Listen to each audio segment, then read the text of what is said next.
Nouvelle émission vestiaire avec deux superbes invités de nouveau. D'un côté, notre préparateur physique R1 et responsable U13, Pierre-Antoine Hénon.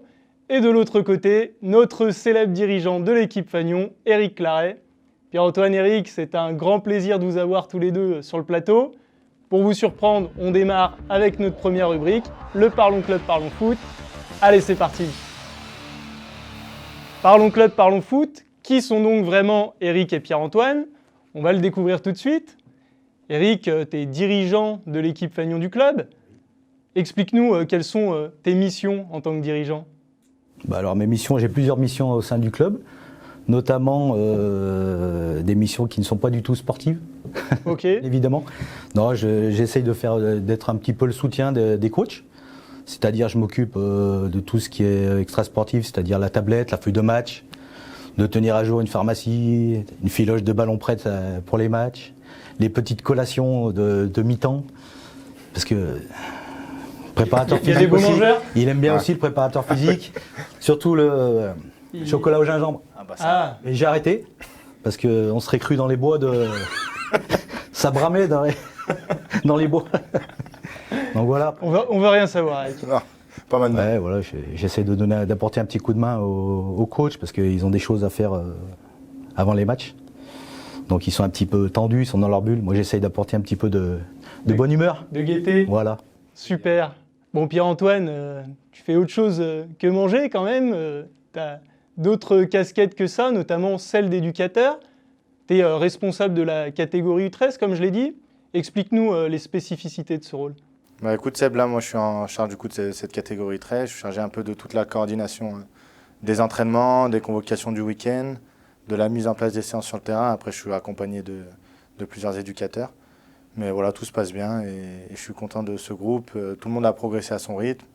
Les enfants ont l'air épanouis, donc c'est la principale satisfaction, on va dire, de ce rôle d'éducateur, de voir les enfants heureux et progresser. C'est le principal, effectivement. Et tu n'es pas qu'éducateur, puisque tu es également préparateur physique sur l'équipe Fagnon, c'est-à-dire l'équipe régionale 1. Qu'est-ce que tu apportes concrètement aux joueurs par tes interventions ? Écoute, moi sur l'équipe R1, je pose des coupets, je mets des coups de sifflet, voilà, c'est un peu mon job. C'est déjà pas mal ? Voilà, c'est déjà pas mal. Mais en plus sérieusement, moi j'essaie de faire en sorte que les joueurs sentent le mieux possible dans leur corps pour les matchs le week-end, qu'ils se blessent aussi le moins possible. Et ensuite avec Tristan qui est préparateur physique de la réserve, Julien et Kevin qui interviennent aussi sur le terrain, on est en charge de la réathlétisation des joueurs qui reviennent de blessures ou qui sont un peu en méforme, voilà, pour essayer qu'ils reviennent à fond avec le groupe. Ok. Bon, Éric, de ton côté, ça fait plus de 15 ans que tu es au club. Bon, tu as connu beaucoup de choses. Explique-nous comment la belle histoire a commencé et le parcours par la suite. L'histoire a commencé assez simplement. Hein. J'ai un fils qui va avoir 23 ans, mais qui a démarré le foot en débutant au FC Salaise.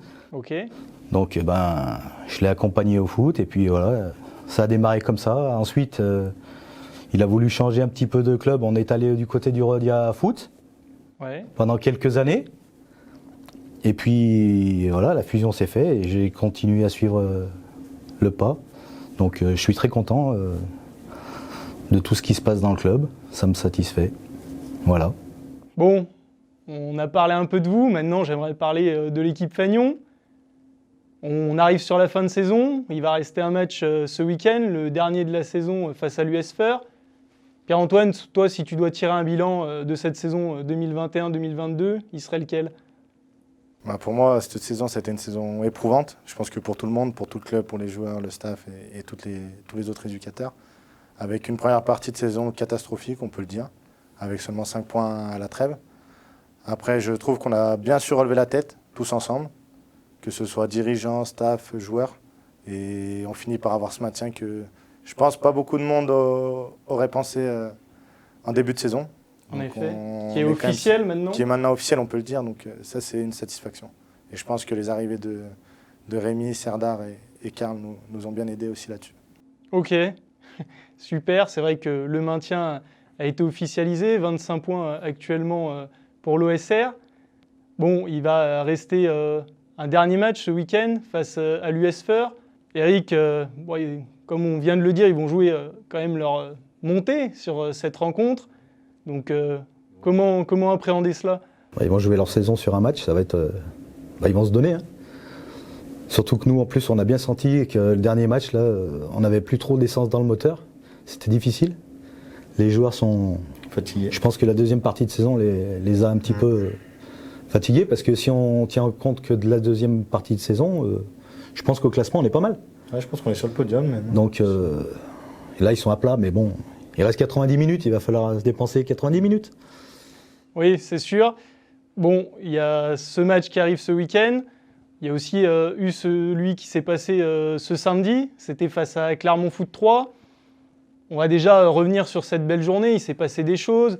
Je pense à la journée mémoire de foot qui s'est suivie du match des U13, un petit peu en match d'ouverture pour l'équipe Fagnon. Et puis malheureusement par la suite cette défaite.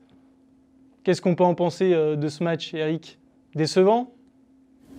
Oui, on peut dire qu'il est décevant parce qu'on l'avait entamé d'une façon super bien. On s'est créé pas mal d'occasions en 15 minutes. Après, voilà, comme je disais, je pense qu'on a flanché un petit peu physiquement. Après, on peut féliciter aussi cette équipe de Clermont Foot. Qui n'a rien lâché. Qui n'a rien lâché, ils sont venus à 12. Ils avaient les dents qui arrachaient la moquette. Donc bravo à eux. Ils jouaient leur survie aussi. Ils ont joué là, voilà. Nous, après, voilà, c'est un petit peu dommage de terminer à domicile sur cette petite mauvaise note, mais bon. On le rappelle, l'équipe était invaincue en 2022 à domicile en championnat. C'était une belle stat qui a malheureusement pas continué, qui s'est arrêtée ce week-end. Pierre-Antoine, toi de ton côté, qu'est-ce que tu en penses? C'était quand même une belle journée, il y a eu du monde sur cette journée autour du terrain pour venir supporter l'équipe. Ça fait plaisir de voir qu'il y a un engouement comme ça autour du projet du club? C'est sûr, parce que surtout après les 2 dernières saisons qu'on a vécues, Covid, avec très peu de supporters, ou même des fois les supporters ne pouvaient même pas se déplacer au stade. Ça fait toujours plaisir de voir autant de monde, que ce soit autour du terrain, ou même le matin, la manifestation au sémaphore qui a rassemblé beaucoup de monde. C'était une belle réussite, effectivement. Cette journée, c'est une belle réussite. Après, outre le résultat, voilà, c'est le résultat, mais si on prend la journée en général, c'était une très belle journée pour le club. Avec un bel hommage également pour nos 3 joueurs qui effectuaient leur dernière rencontre. Je pense à Kamel et Rafik Ikderzen, les 2 frères, et à Karl Medjani. Pareil, ça a été un beau moment. Eric? C'est une page qui se tourne, hein, parce qu'il me semble que Kamel, ça faisait, je crois, 13 ans qu'il était au club. Donc ça va faire un gros vide quand même. C'est des gens très sympathiques, très attachants. C'est vrai, on les a vus déjà d'ailleurs passer dans l'émission. C'est vrai que ça reste 2 joueurs qui ont marqué. Karl Medjani, on n'en parle pas non plus forcément, qu'il a marqué le football de manière générale et surtout au niveau local. Bon voilà, Pierre-Antoine, Eric, merci à vous 2 d'avoir répondu à ces questions. On en reste là pour le Parlons Club, Parlons Foot. Direction tout de suite sur le terrain pour la seconde rubrique avec notre chroniqueur Francis. Je suis chaud. Et c'est parti pour le 5 à la suite. Salut à tous, on se retrouve pour le 5 à la suite. Les règles sont très simples. 2 adversaires, 5 tentatives. Le joueur qui parvient à marquer ses 5 pénaltys remporte le maillot officiel de l'OSR. Allez, c'est parti, on se retrouve dans la surface de réparation avec notre gardien Antoine Maisonnaz du groupe R1, Pierre-Antoine Hénon, notre préparateur physique R1 et éducateur du club, et Eric Claret, dirigeant du groupe R1. On commence peut-être avec Eric pour... Oui. Ouais, tu veux commencer? Ah oui. Allez, on part comme ça. Geoffrey Graille. Oh oui, Geoffrey Graille, c'est Geoffrey Graille, c'est bien lui. Allez, notre numéro 8 qui s'élance. On le sent un peu fébrile. Oh là là là là là là là. Allez, un tir de chaque côté, on n'aura déjà pas de 5 à la suite aujourd'hui. Oh Geoffrey Graille. Oh là là, Eric, c'est une catastrophe. Il va falloir cadrer. C'est chirurgical pour Pierre-Antoine Hénon.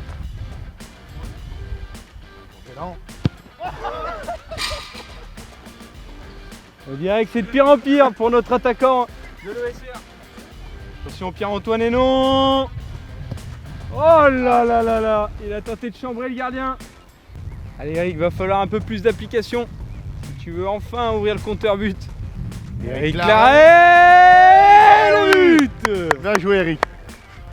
Seulement un but de chaque côté. Et c'est quand même pas suffisant pour évoluer un 1. Bien joué PA. Il ajuste froidement le gardien. Pour la victoire. Eh oui, c'est magnifique. Oh là là là là là là. Il enlève même les chaussures. Un petit bisou peut-être. J'accepte. J'accepte la défaite. Belle victoire de Pierre-Antoine. Merci. Bien joué. Merci. Bien joué Eric quand même. Bien essayé. Bien joué, Merci, Eric. Bien joué, les gars. Merci à Antoine aussi d'avoir fait quelques arrêts, même s'il n'en a pas eu beaucoup à faire parce qu'il n'y a, pas eu beaucoup de frappes cadrées. De retour sur notre plateau vestiaire à la suite de ce 5 à la suite. Eric, Pierre-Antoine, vous êtes affrontés dans une séance de pénalty. Ouais. Résultat final, victoire de Pierre-Antoine 3-2. Tu avais déjà été très bon sur la séance de reprise de volée avec l'équipe Fagnon mardi dernier. Là, tu t'imposes facilement face à Eric. Est-ce que tu montres que tu es intouchable, Pierre-Antoine, en ce moment?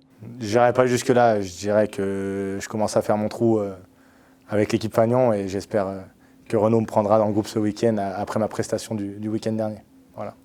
On te le souhaite. Après, ça va être compliqué de concilier deux missions en même temps. Oh, ça peut se faire. Ça peut se faire. Eh ben, super. Eric, Ouais, je suis très déçu. 2 sur 5. Ouais. Tu t'attendais à ça? J'étais hyper enthousiaste à l'idée de tirer ces pénaltys. Par contre, ça m'a mis un petit peu en conscience que c'est pas facile de tirer Pas si évident. pénalty. Ouais. Ouais. Ce qui est bien, c'est que tu as pu passer chez le coiffeur entre la séance et maintenant. Ouais. Peut-être que les cheveux t'ont pas aidé. C'est peut-être ça aussi, mais ça bon. devait gêner un petit peu. C'est pas facile. Bon, Pierre-Antoine, Eric, en tout cas, c'était une deuxième séquence bien sympa. On va comme d'habitude dévoiler notre joueur ou joueuse du mois offert par notre partenaire France Plomberie Chauffage avant de se quitter. Pierre-Antoine, est-ce que tu as suivi un petit peu tout ça? Est-ce que tu avais un favori ou une favorite? Alors moi, j'avais un favori qui était Gaspard Sénosian, voilà, Ouais. qui est mon coéquipier et aussi un bon pote, donc j'avais une préférence pour lui. Je n'ai pas suivi la fin des résultats, donc je ne sais pas, tu vas me l'apprendre. Eh ben, tant mieux, puisque la réponse arrive tout de suite à l'écran. C'est parti.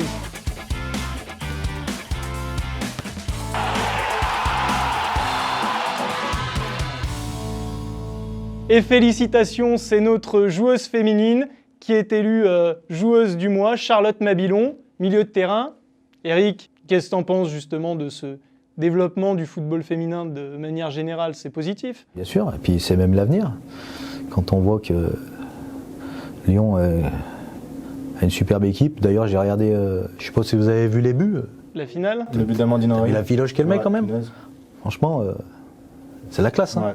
Pierre-Antoine, Eric, on en reste là pour cette nouvelle émission Vestiaire. Merci à vous deux d'avoir répondu aux questions. Merci à vous derrière votre écran de nous avoir suivis. On se donne rendez-vous au mois de juin pour la dernière de l'année. D'ici là, portez-vous bien. Allez, à bientôt. Salut à tous.